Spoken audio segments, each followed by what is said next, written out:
Bom, irmãos, semana passada nós começamos então a falar sobre esse assunto, a história da igreja.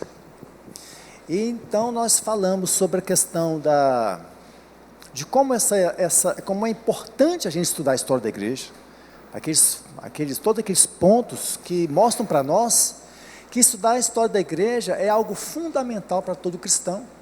Falamos sobre a divisão da história da igreja de uma forma bem macro, bem macro mesmo, para a gente poder aos poucos ir entrando em cada uma das subdivisões, que começa com a era apostólica, depois a gente entra na era patrística, que vai ali do século II ao século VIII, depois nós entramos na igreja medieval, que vai até 1517, que é a reforma, depois nós temos a última parte, que é após a reforma, a igreja após a reforma, né?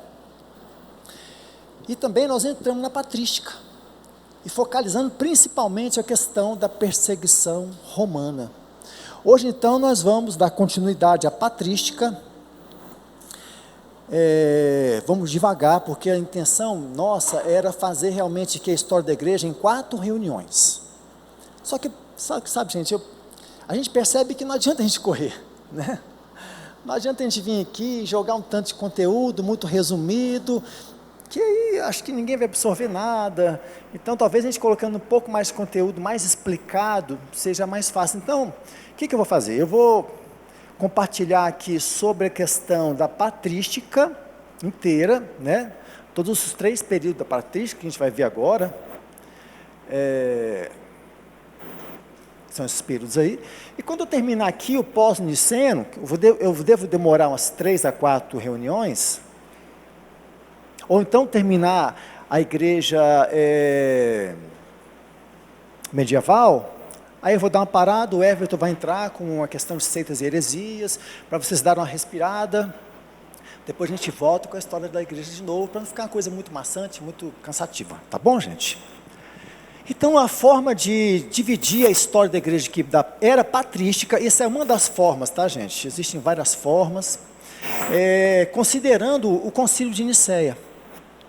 Então, nós temos o período antes do concílio de Nicéia, chamado antiniceno, que vai do ano 100, que é o início do século II, até o ano 325, que foi quando o concílio de Nicéia aconteceu, ou seja, começo do século IV. Gente, vamos ter sempre em mente essa questão de século, né? Porque às vezes a gente fala assim, século II, onde a gente pode se situar na metade do segundo século?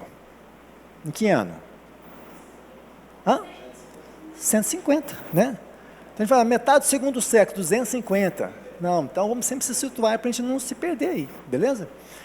Período niceno, então vai do ano 325 ao 451, que é o concílio ecumênico de Nicéia até o concílio ecumênico de Calcedônia, muito importante esse Calcedônia, nós vamos ver tudo isso de novo, né?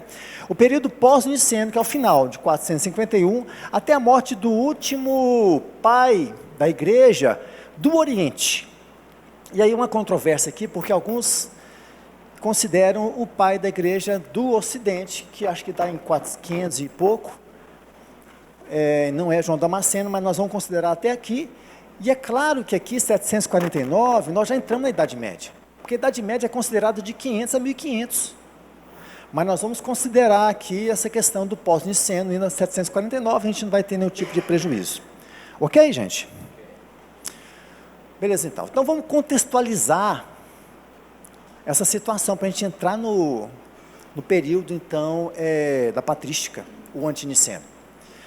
No ano 70, a destruição de Jerusalém pelo general Tito, né, filho de Vespasiano, imperador Vespasiano, que depois vai ser o próximo imperador.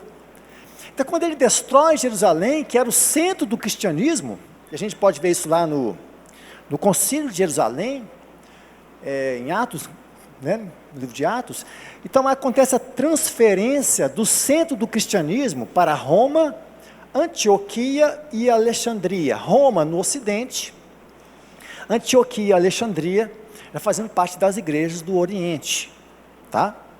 Essa divisão acontece bem cedo, tá, gente? É claro que não é uma divisão assim, né, que gera transtornos no começo, claro que não, né?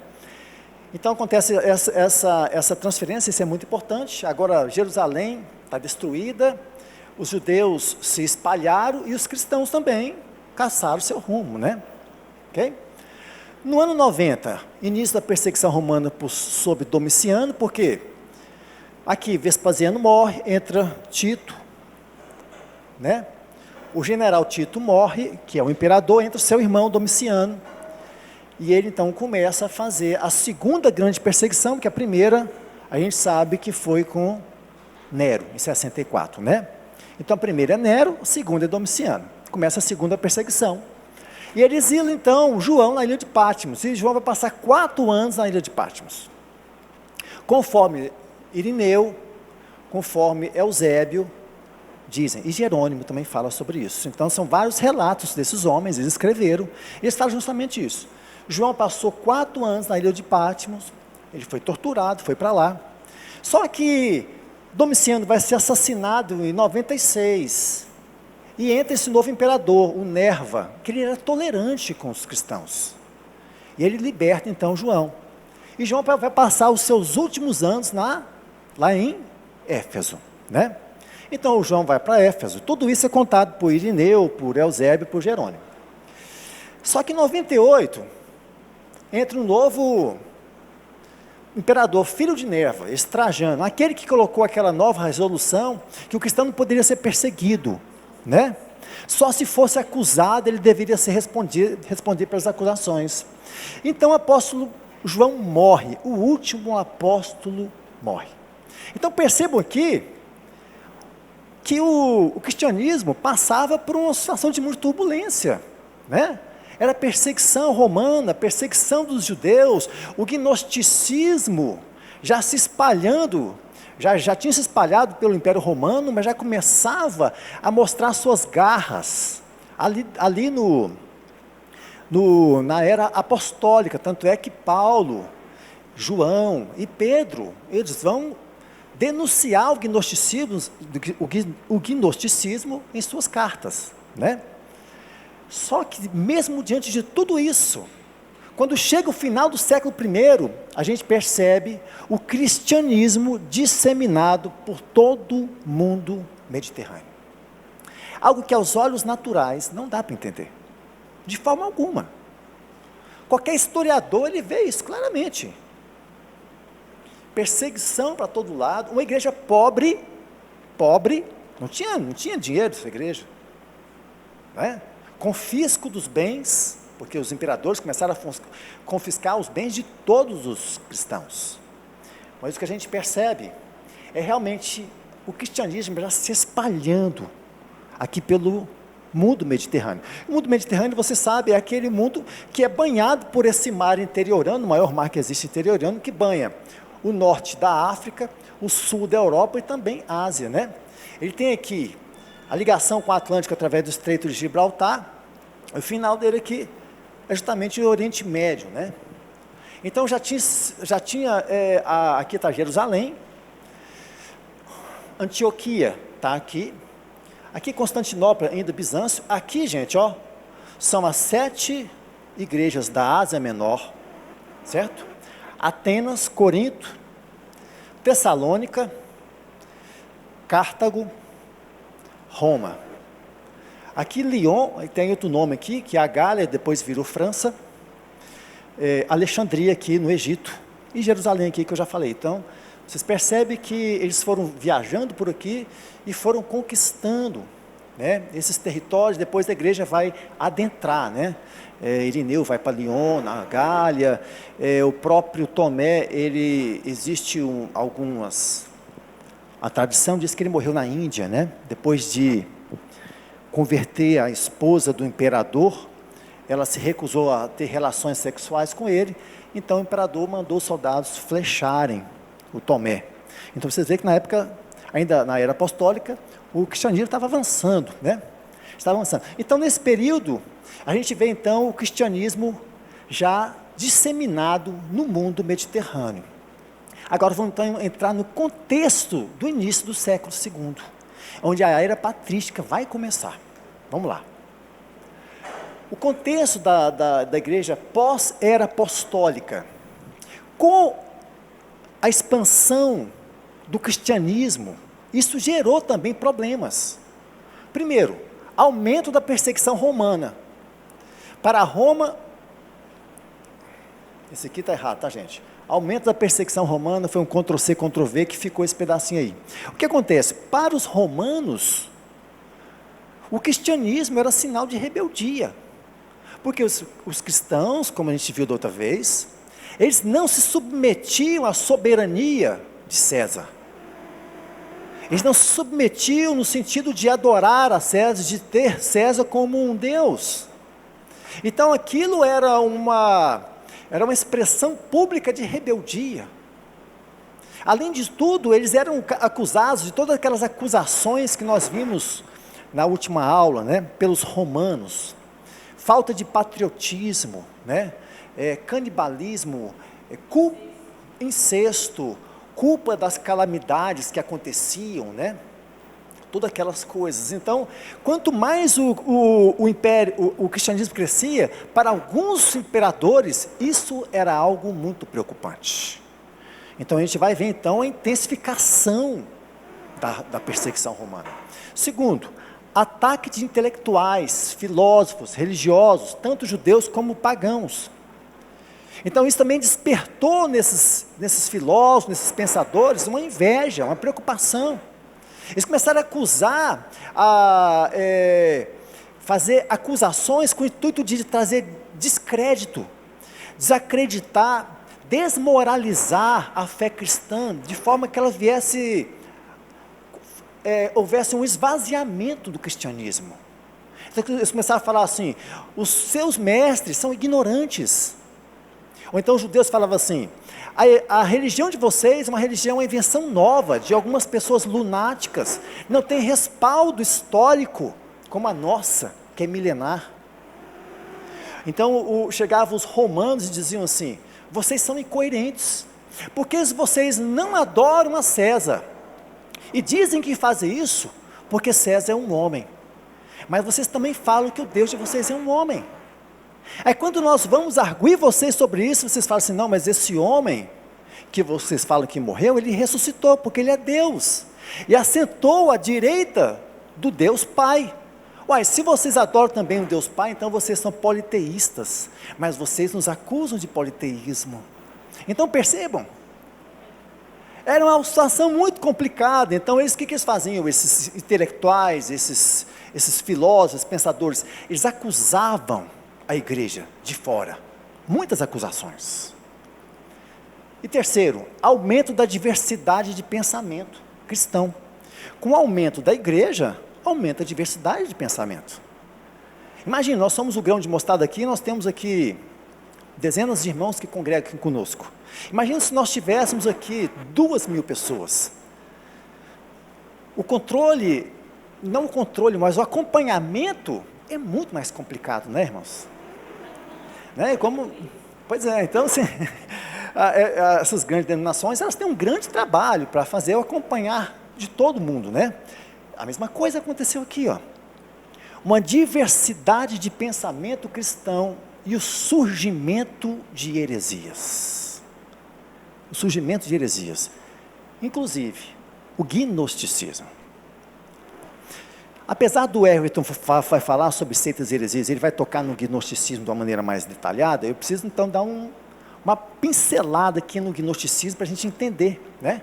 Que a gente vê muita gente falando sobre o gnosticismo daqui, porque Paulo era contra o gnosticismo, então vamos entender o que é o gnosticismo. Ok, o gnosticismo, gente, até o 1º século, ele era um amontoado de correntes filosóficas, religiosas, sincréticas, ou seja, místicas, misteriosas, né? Originárias lá daquelas religiões de mistério dos povos antigos, da Babilônia, da Pérsia, do Egito, da Grécia, da Síria. Então juntou tudo aquilo, todo aquele sincretismo. O gnosticismo era a junção de tudo isso. A partir do século II, ela começou então a ficar mais organizada. tomar uma forma mais definida, e assim começou a se infiltrar no meio da cristandade, só que eles ainda não tinham uma cara definida. Não se chamava gnosticismo, porque esse termo gnosticismo, ele só vai ser criado lá pelo século XVII, por esse filósofo inglês aqui, o Henry Moore. Perdão. Então, olha bem, o gnosticismo era um amontoado de filosofias sincréticas, misteriosas. Na época do Império Romano já estava espalhado. Na era apostólica já vinha as garrinhas dele, mas quando chegou, depois que os apóstolos morreram, e o pensamento cristão começou a aumentar a sua diversidade, aí ele chegou mesmo de verdade. Só que até então ele não tinha nome de gnosticismo, eram apenas ideias. Então, na tentativa de aproximação e identificação de ideias gnósticas com o cristianismo, essa foi o que aconteceu. Tentativa de identificação de ideias gnósticas com o cristianismo. Através de quem? De intelectuais, de pessoas que se diziam convertidas ao cristianismo e que já tiveram experiências com o gnosticismo.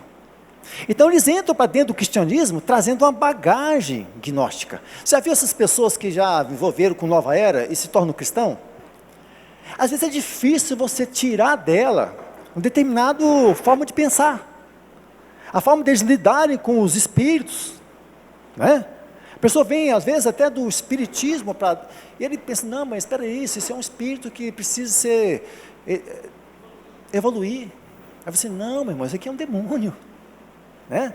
Então, assim, as pessoas chegavam, eram convertidas, mas tinham uma bagagem dessas religiões antigas, do sincretismo pagão. E eles começaram então a influenciar lá dentro, às vezes sem maldade nenhuma. Então, eles começavam então a colocar a sua visão. E o problema, sabe o que era, gente? Que a teologia não tinha sido formada. Não tinha sido formada ainda. Então, quais são as premissas básicas do gnosticismo? Primeiro, o dualismo em relação ao espírito e à matéria. Para eles, a matéria era perversa, era má. Porque ela tinha sido criada por um Deus, que era um Deus intermediário, o Deus dos judeus, Yahweh, Jeová. Eles falavam, o Deus dos judeus é um tipo de demiurgo de Platão. É um Deus que criou o mal. Então, esse mundo era imperfeito, só que o espírito era bom, mas esse mundo era mau. Então quer dizer que o pecado, quando você faz o pecado, isso é inerente à matéria, ao corpo. Nós temos um corpo que é mau. Então se você faz um pecado, você não tem que se preocupar muito com isso, você tem que se libertar dessa matéria. E a salvação, que é essa libertação dessa matéria, é apenas por meio de um conhecimento espiritual. Só que esse conhecimento espiritual não vinha da Bíblia. Esse conhecimento espiritual não vinha da pessoa de Cristo. Não. Vinha da prática de técnicas e rituais místicos. E quem era Jesus para eles? Jesus para eles era um guia. A pessoa que veio para ajudar os homens a encontrarem a libertação. Então percebam como eles colocavam Jesus de uma maneira muito linda. Aí você percebe que o gnosticismo está fazendo parte de muitas coisas que a gente vê hoje aí. O espiritismo é um deles. O espiritismo também vê Jesus como um espírito ascensionado. Né? É um espírito muito evoluído, onde existem outros que estão no mesmo patamar que ele, que foi enviado a essa terra para nos ajudar também a evoluir. E eles tinham também vários esquemas que as pessoas gostam, né? Os gnósticos têm uns esquemas lá desde 365 eons, que são mestres. Você então tinha que achar uma palavra-chave para esse eon te mandar para o próximo nível de evolução. E através da prática, de todo aquele misticismo, você ia evoluindo. E Jesus, ele veio para te ajudar a subir e se libertar dessa matéria. Então, aos poucos, eles começaram a querer ganhar, de qualquer maneira, credibilidade dentro do cristianismo. E sabe o que eles usaram? Eles usaram evangelhos falsos, com ideias gnósticas. O evangelho de Tomé é um evangelho gnóstico. Aquele que fala assim, que Jesus, quando era pequeno, ele falava com os passarinhos, aquele é um evangelho gnóstico. É um evangelho falso, que foi escrito por gnóstico e colocaram como autoria um apóstolo. O Evangelho de Judas, que foi descoberto há pouco tempo atrás, e todo mundo acha que é uma maravilha. Uma das maiores heresias que surgiu no meio do cristianismo, gnóstica, é o docetismo. O docetismo é uma heresia que parece ser muito bonita. Falava que Jesus, ele não tinha um corpo verdadeiro, real como nós. Tinha um corpo aparente. É como se fosse um fantasma. Isso quer dizer que a crucificação dele também foi aparente. Ele não morreu de verdade naquela cruz, mas foi uma crucificação encenada. Eles falavam assim, se sofreu não era Deus. Se era Deus, não sofreu. Pois é, essa é a frase que os gnósticos falavam, os gnósticos cristãos. Na verdade não existe gnóstico cristão, mas existe essa classificação, os gnósticos cristãos, o gnosticismo cristão, né? Então, irmãos, qual que é o problema disso aí? Muitos cristãos achavam lindo isso. Nossa, ele realmente era diferente de nós, ele era um ser muito elevado, ele não tinha nenhum corpo, ele não precisava de um corpo para andar nessa terra. O problema, irmãos, que se ele não tinha um corpo verdadeiro, então o sacrifício que ele fez não foi um sacrifício vicário, não foi nem sacrifício. O sacrifício vicário é um sacrifício substitutivo.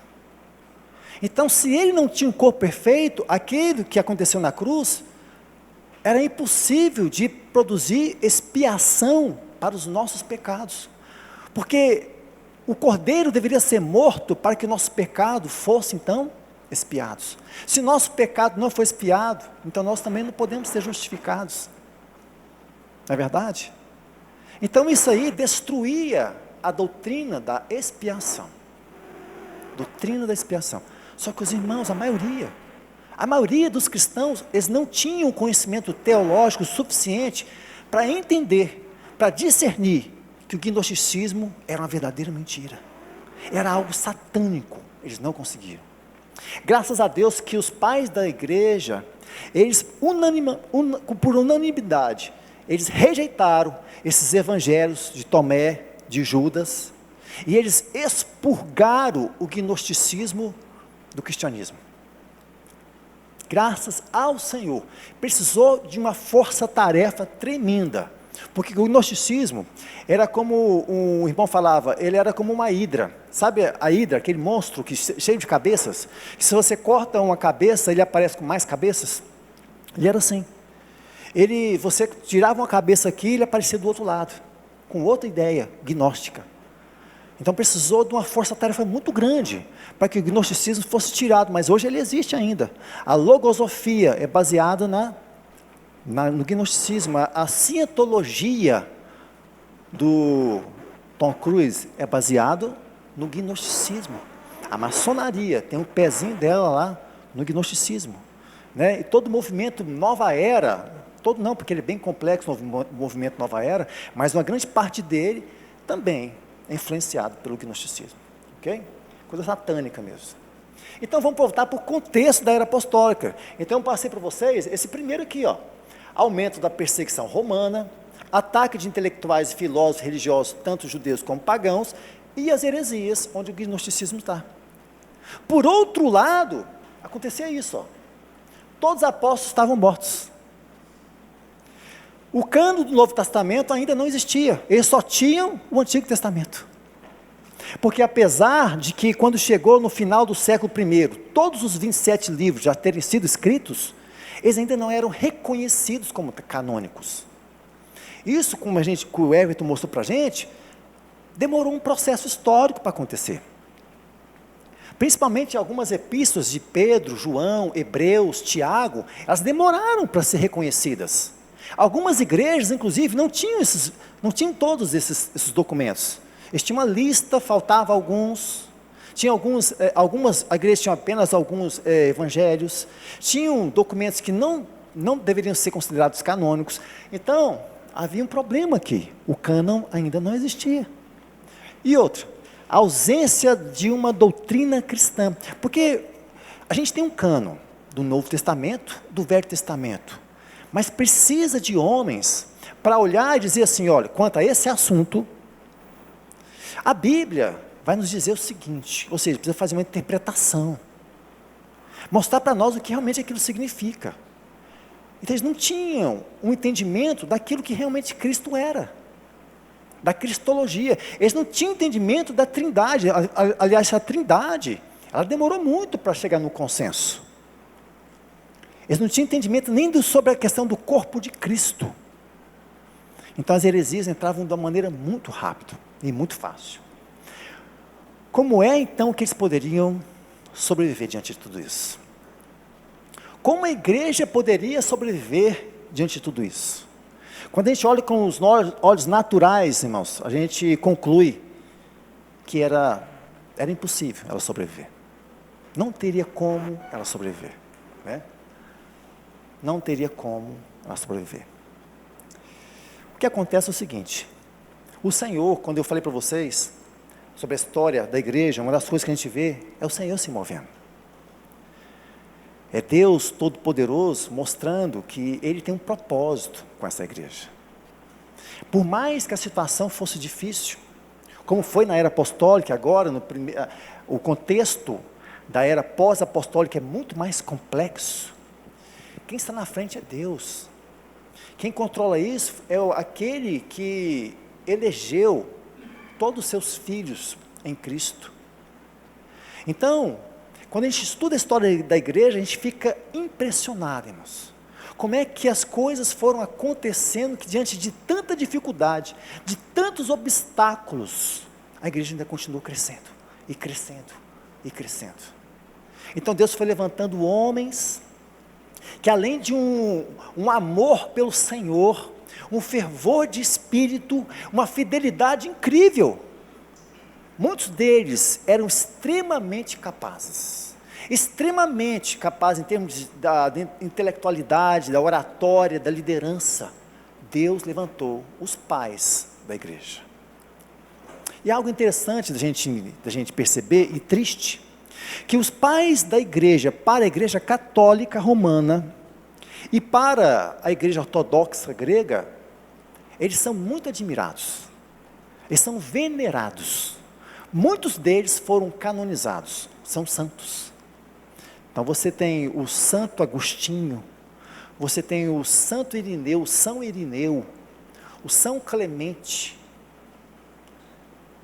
Agora, para a maioria esmagadora dos evangélicos, os pais da igreja são desprezados. Desprezados, sabe por quê? Por causa de uma atitude totalmente equivocada, de se fazer um vínculo desses homens com a igreja católica romana. Alguns desses homens aqui, até o período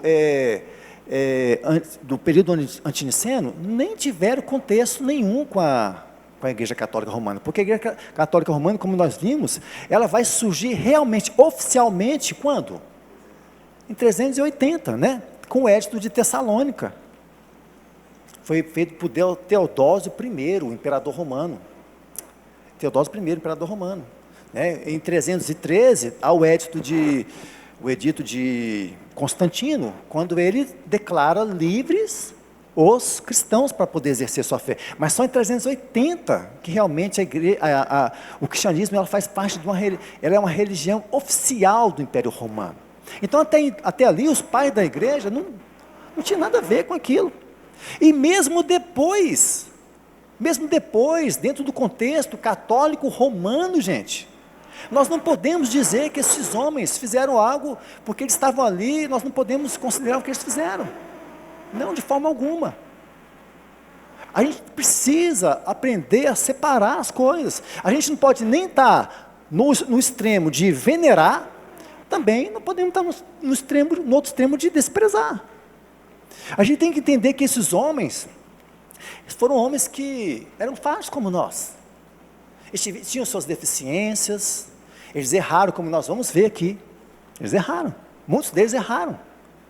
Só que não é por causa disso, nós vamos anular tudo aquilo que eles fizeram em prol do cristianismo, porque o Senhor levantou eles. Amém, meus irmãos? Então, quando a gente...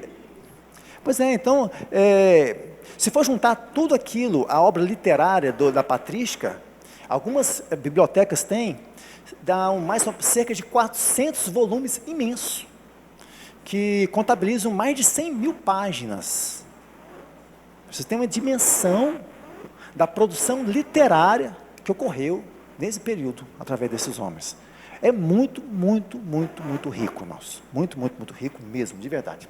Então, vamos lá. Então, nós vamos pegar só o período antiniceno. Qual que é o período antiniceno, gente? Que vai ali do começo do século II, né, no ano 100, até 325, depois de Cristo, quando aconteceu, então, o Concílio de Nicéia. Então, nós podemos, existe uma separação, uma classificação aqui no antiniceno pela característica dos escritos. Então, eles classificaram assim, os pais apostólicos, os pais apologistas e os pais polemistas. Vamos ver então o que significa isso aqui, ó. Isso aqui é muito importante. Primeiro, os pais apostólicos. Eles tiveram algum tipo de relação com os apóstolos e escreveram para a edificação da igreja. A maioria deles foram os discípulos de apóstolos, né? Então, tem alguns pais que não foram discípulos, mas acompanharam discípulos, então tiveram uma relação indireta com os apóstolos. Então, esses são pais apostólicos. Alguns deles, inclusive, escrevem em defesa contra heresias, mas eles são considerados, classificados como apostólicos, por causa da relação deles com os apóstolos. Os principais são esses aí, ó, Clemente de Roma, Inácio de Antioquia, Papias de Herápolis e Policarpo de Esmirna. Não coloquei ali onde eles eram bispo, mas quando a gente for olhar sobre eles vai estar escrito. Os pais apologistas, eu separei esse texto aqui de um livro chamado História do Pensamento Cristão, porque eu achei muito legal. Mateus que me emprestou esse livro, é dele essa coleção, eu falei, vai para mim que eu vou dar uma estudada. Então ela fala assim, ó, sobre os pais apologistas. Por volta da metade do século II, alguns dos autores cristãos tomaram para si a tarefa de defender sua fé em face das falsas acusações que davam ensejo às perseguições, ou seja, aquelas falsas acusações que eu falei para vocês, que acabavam que a própria população perseguia, entregava eles para Roma. Embora a maior parte dessas obras fossem endereçadas aos imperadores, seus autores, na verdade, tinham esperança de que elas seriam lidas por um amplo círculo de pessoas cultas. Isso era extremamente importante, pois a sorte das comunidades cristãs em cada região dependia muito da opinião pública. Ou seja, aquela comunidade, se a mente daquelas pessoas que estavam morando ali, era uma mente que olhava para os cristãos e via aquelas pessoas uma maldição, então aquela comunidade ia sofrer demais, porque eles iam acusar todos eles, e todos eles iam para ser disciplinados, mortos, torturados, né? Os principais apologistas são esses aqui, gente. Justino Marte, que é o maior de todos, depois Tertuliano, Teófilo, Taciano e Aristides. Nós vamos ver pelo menos 3 desses aí. O Tertuliano, ele está tanto nos apologistas como nos polemistas, porque ele foi uma pessoa extremamente inteligente, ele escreveu muito, muito mesmo, tanto para a questão apologética, também para combater as heresias. Agora, os pais polemistas, gente, diferentemente dos apologistas, que procuravam fazer uma explanação em justificativa racional do cristianismo para as autoridades e intelectuais, pessoas que estavam fora do cristianismo, os polemistas empenharam-se em responder os desafios dos falsos ensinos heréticos, surgidos dentro e fora da igreja, condenando veementemente esses ensinos de seus mestres. Então, esse pessoal aqui, foi o pessoal que foi usado para combater heresias. Então, nós temos aqui o Irineu de Lyon, o Tertuliano, o Cipriano, o Clemente de Alexandria e o Orígenes, que era discípulo do Clemente. Então, vamos ver agora, gente, os pais apostólicos. Nós vamos ver 4 pais apostólicos hoje, e só, para não ficar muito cheio, porque nós temos muita coisa para ver desses pais apostólicos aqui, tá bom, gente?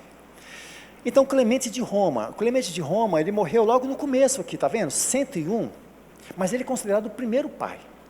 o primeiro pai da igreja, discípulo de Pedro. Diz que ele foi batizado pelo próprio Pedro. A tradição diz que ele foi batizado por Pedro. Ele escreveu a primeira epístola de Clemente aos Coríntios, que nós inclusive fizemos menção dela aqui. O Everton falou sobre ela. Ela é importante porque, como já no comecinho ali, o Clemente ele vai afirmar sobre a questão da inspiração divina dos textos que Paulo escreveu. Então, nessa epístola de 65 capítulos, ele vai falar sobre isso. Aquilo que Paulo escreveu foi inspiração divina, e isso foi muito importante. É Clemente que afirma que Pedro e Paulo foram martirizados em Roma. É a informação dele. É ele que diz isso. Então, se hoje nós sabemos que eles foram martirizados por Nero em Roma, foi esse homem que falou sobre isso.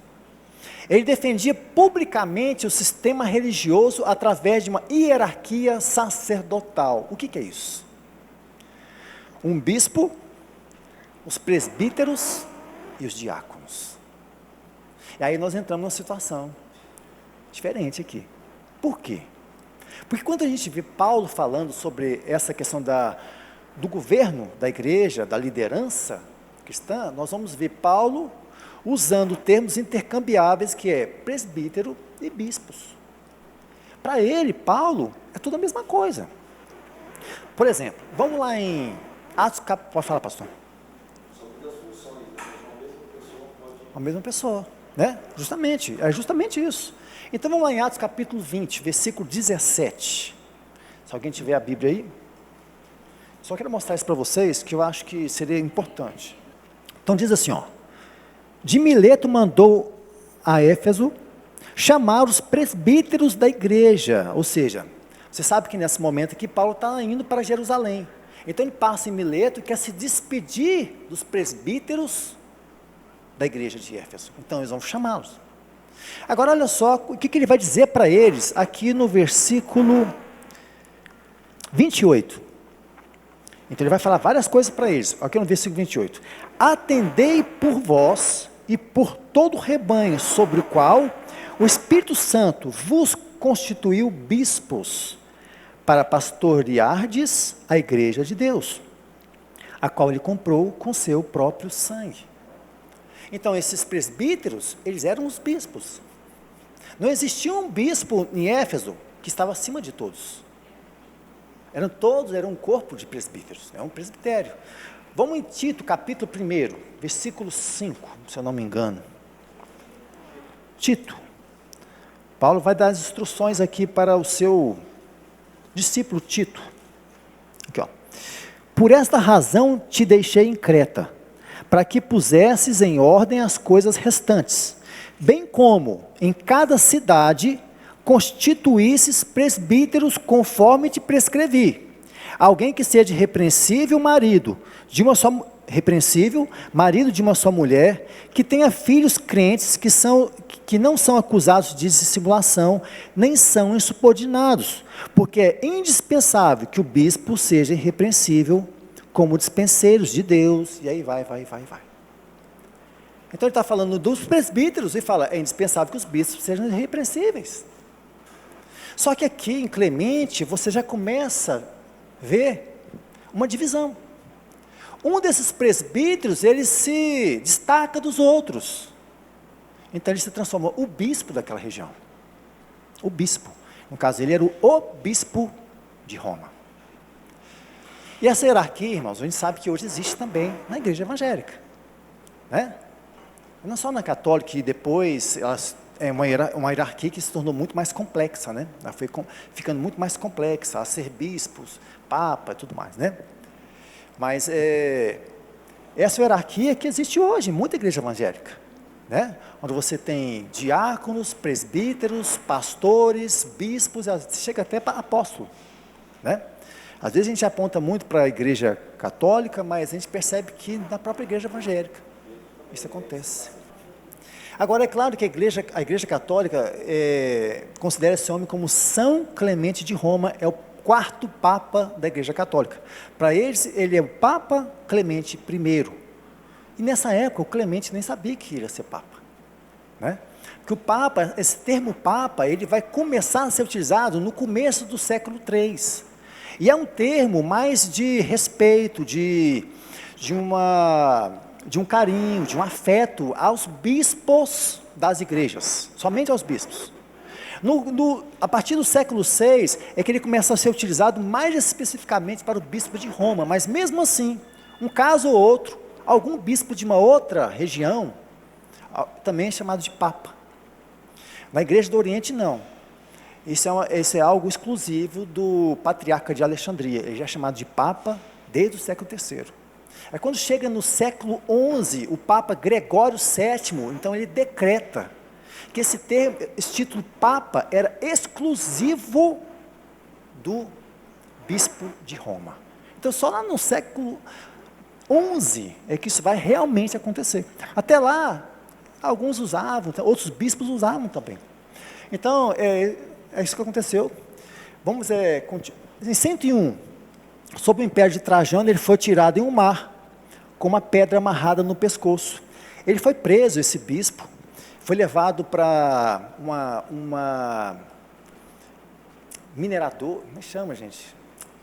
Uma mineradora lá na parte da Itália. Ele ficou exilado ali e converteu muitas pessoas ao cristianismo. E por causa disso, ele foi jogado no mar com a pedra amarrada no pescoço.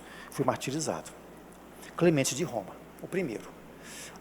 Inácio de Antioquia, nós falamos dele também, né? Na aula passada. Ele conheceu pessoalmente o apóstolo Paulo e foi discípulo de João. Foi o primeiro escritor a chamar a igreja de católica.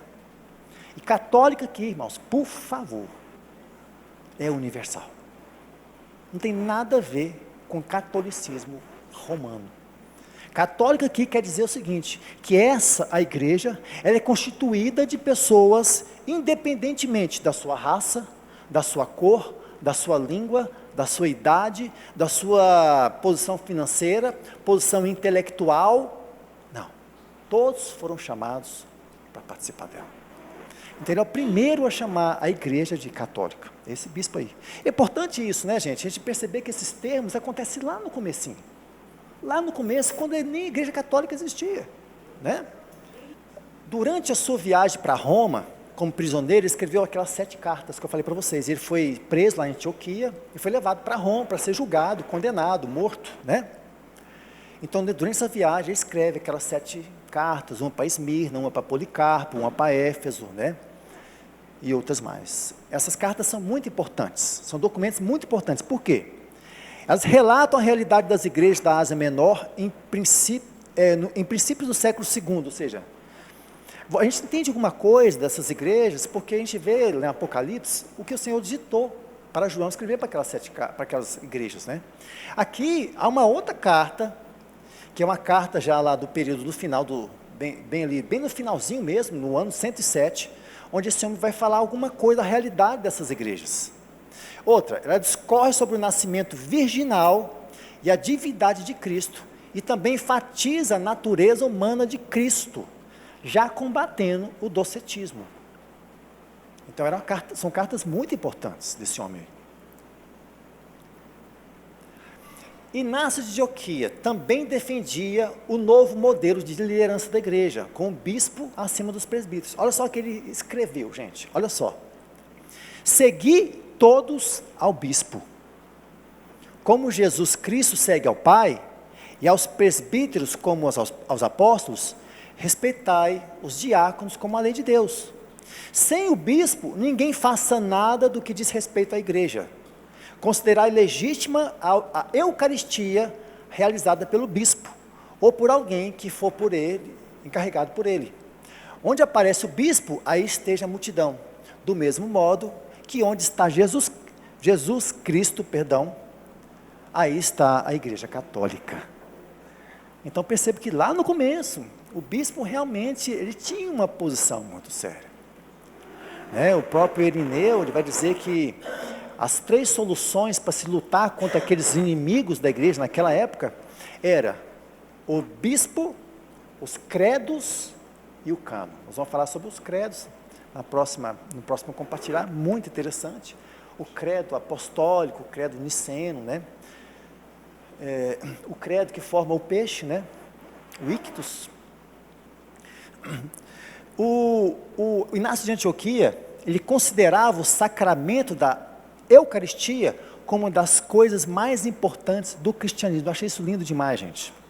Né? Nós hoje escutamos Eucaristia e às vezes ficamos meio achando ruim, né? Não tem nada a ver com isso, Eucaristia, né? Mas a Eucaristia fala da mesa do Senhor, irmãos. Ela fala da mesa do Senhor. E para ele, para o Inácio de Antioquia, esse era um momento importantíssimo, que ele falava assim, só os hereges é que se afastam dela. Ou seja, só aqueles que realmente não conheceram o Senhor, que não entenderam ainda, eles têm a coragem de não participar, de ficar com preguiça de participar disso, de ficar em casa, de não ir. A gente percebe como isso perdeu-se aos poucos, né, no tempo, onde tem tantos de nós cristãos, não vou falar, claro, aqui da nossa situação, nosso contexto, mas a gente percebe que quantas pessoas olham para a mesa do Senhor como se fosse algo qualquer, e não entende o verdadeiro significado dela.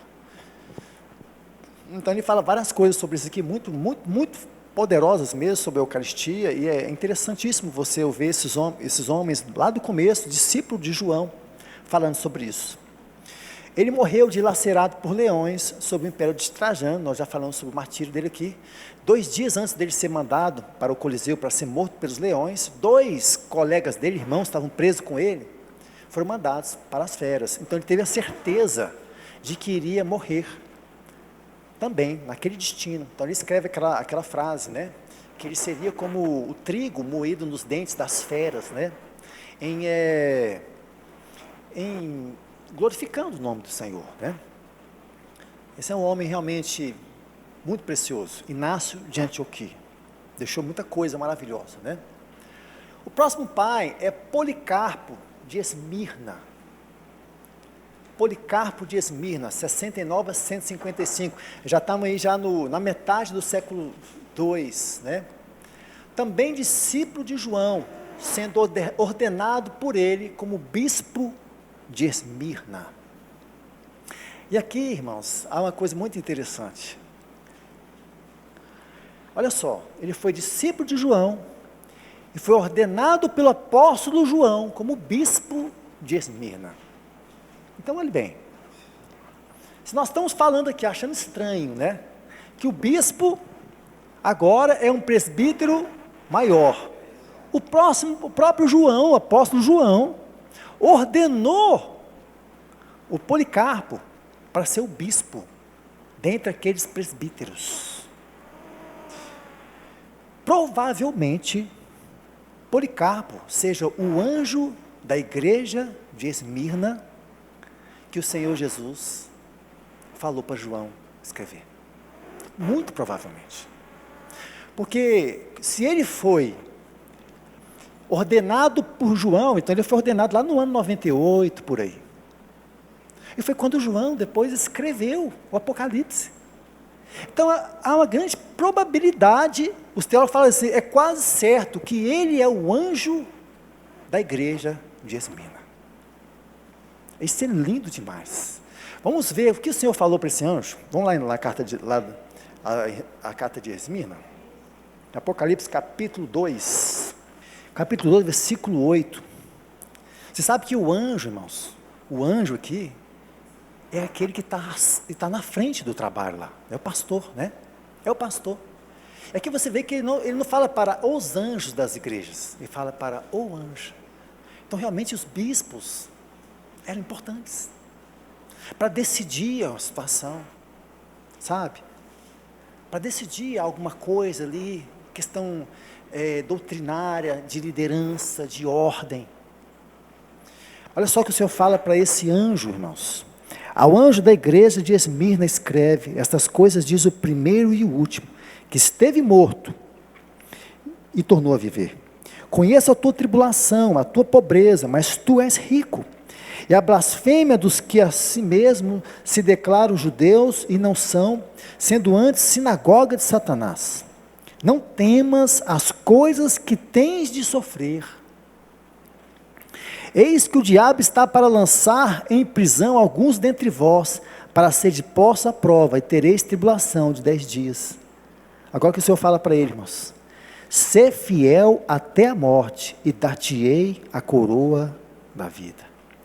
Quem tem ouvidos, ouça o que o Espírito diz às igrejas. O vencedor, de nenhum modo, sofrerá o dano da segunda morte. Irmãos, eu fico pensando, quando o Policarpo, ele ficou sabendo que ele ia ser morto, dilacerado por aqueles leões. Eu creio que ele lembrou dessa carta, sabe, irmãos? A carta que chegou para ele através do apóstolo João, quando o Senhor fala assim, ser fiel até a morte, dar-te-ei a coroa da vida. Meus irmãos, imagine, irmão. Por mais que ele realmente não seja esse anjo, mas ele leu essa carta lá no começo. Aquela carta era para eles. O Senhor falando, vocês vão passar por tribulação, por sofrimento. O diabo, ele vai realmente fazer um ataque terrível contra vocês, mas ser fiel até a morte. Então ele estava pronto, esse homem estava pronto, irmãos, para entregar a vida dele. Ele é chamado então diante daquele procônsul, e é dado a chance para ele então se redimir, e adorar o César. Ele disse, não, já estou preparado para morrer, há muito tempo atrás. Há muito tempo atrás. Então ele foi para aquela fogueira, feliz da vida, né? Ele foi para aquela fogueira sabendo que o Senhor estava lá, do lado dele, esperando ele. Uma cena que eu me deixo muito impressionado é quando Estevão vai morrer. Porque quando Estevão morre, ele vai ver o Senhor, né? Ele está como, Senhor? Em pé. Irmãos, o Senhor levanta do trono, irmãos. O Senhor não está sentado no trono, irmãos. Quando ele vê o seu fiel guerreiro morrendo diante daqueles judeus, ainda fala assim, Senhor, não impute a eles esse pecado. A mesma coisa. O Senhor está vendo ali a própria imagem dele estampada, porque o rosto dele era como o rosto de anjo. O Senhor levanta do trono para olhar o seu filho. Irmãos, isso esmaga o coração da gente. Esmaga. Porque esse Senhor está preparando esse povo, como ele se alegra em ver aqueles que se entregam para esse relacionamento, para essa vida com ele. É muito lindo isso tudo, né, irmãos? É muito forte tudo isso. Então, ele é o discípulo de João, sendo ordenado por ele como bispo de Esmirna. O seu discípulo Irineu de Lyon diz o seguinte sobre Policarpo. Olha bem o que ele fala, irmãos. Esse é muito forte. Eu poderia descrever o próprio lugar em que o abençoado Policarpo se sentou e ensinou, saindo e entrando, ou seja, várias vezes, né? Todo o teor de sua vida, sua aparência pessoal, como ele faria das conversas que mantivera com João e com as outras pessoas que haviam visto o Senhor, como ele mencionou as palavras deles e o que quer que tenha ouvido deles a respeito do Senhor. Irineu, isso ficou marcado para ele. Ele escutando Policarpo falando aquilo que João disse sobre o Senhor, aquilo que as pessoas falavam. É como se pudesse ver o Policarpo sentado falando, gente. Como isso marcou a vida desse homem. Então ele foi queimado aos 86 anos, bem velhinho, durante o império de Marco Aurélio. O relato do seu martírio, aquele que nós falamos, o martírio dele na semana passada, ele não é invenção não, irmãos. Ele está relatado aqui nessa carta da igreja de Esmirna, onde ele foi bispo, para a igreja de Filomélio, uma igreja que eu não sabia nem que existia. Então tudo isso também é muito interessante, esses documentos existem, tá? Os manuscritos estão por aí, vários estão no Vaticano, que detém a maioria dos manuscritos. E por último, irmãos, nós vamos falar sobre o Papias, de Herápolis, um irmão muito precioso, que já está com o Senhor. Ele gostava muito de citar esse pai da igreja, o irmão Dino e a Francesco, da Colômbia. O irmão Dino citava muito o Policarpo, citava muito o Papias. O Papias também era discípulo de João, ele era companheiro de Policarpo. Eles eram muito companheiros, esses dois. Imagina o que que eles tiveram de comunhão, né, irmãos? O que eles tiveram de compartilhar, né? Ele escreveu uma obra de 5 volumes chamado de Exposição dos Oráculos do Senhor. Sobre o corpo de Judas Iscariotes, Papias escreveu o seguinte: os olhos de Judas estavam tão inchados que não podiam ser vistos, nem mesmo pelos instrumentos ópticos dos médicos. O resto do seu corpo estava coberto de escorrências e vermes.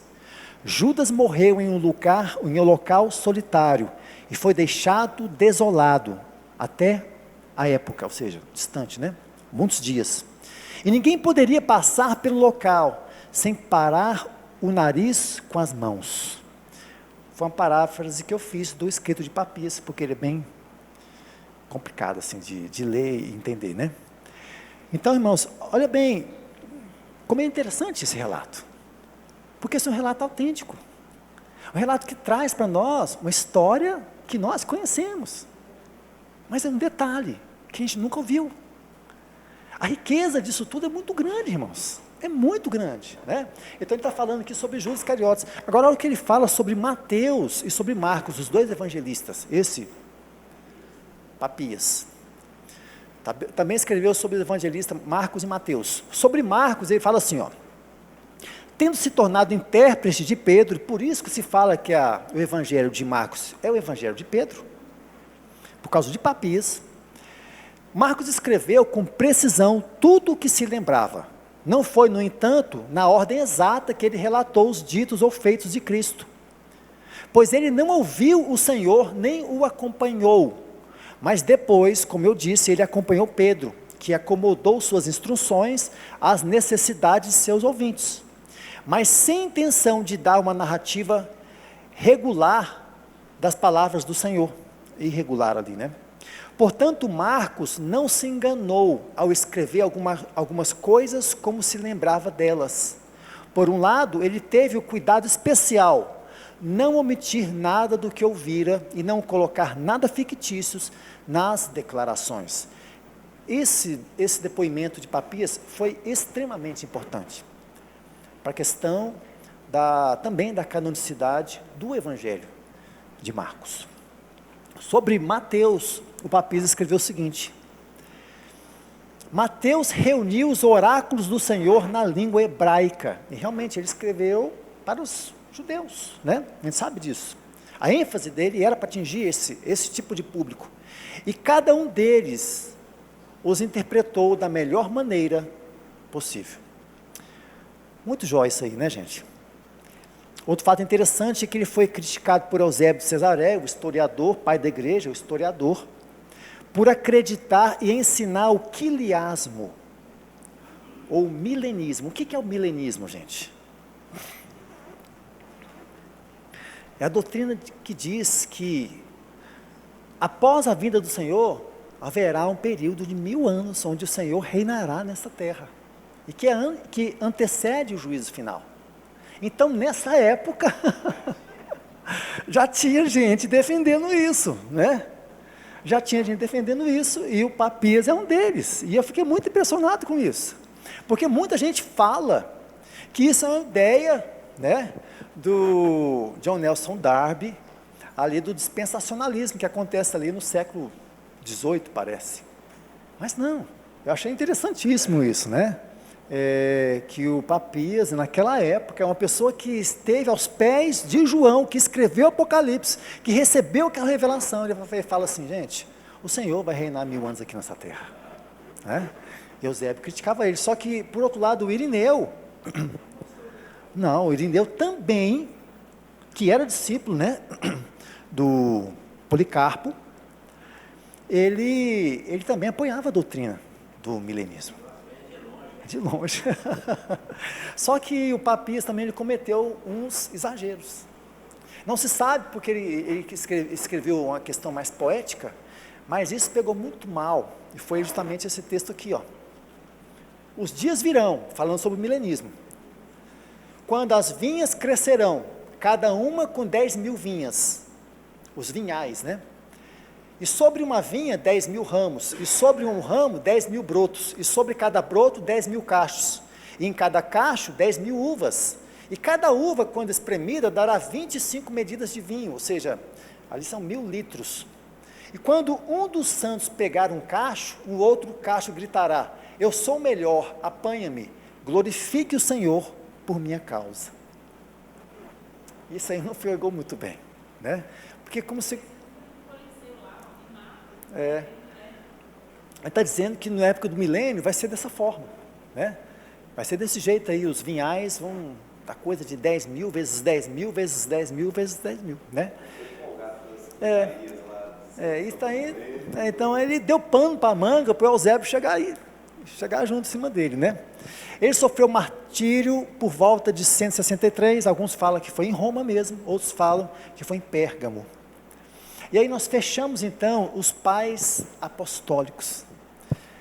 Na próxima aula nós vamos falar sobre os pais apologistas e também os polemistas, e nós vamos estar diante de umas questões muito interessantes, né, irmãos?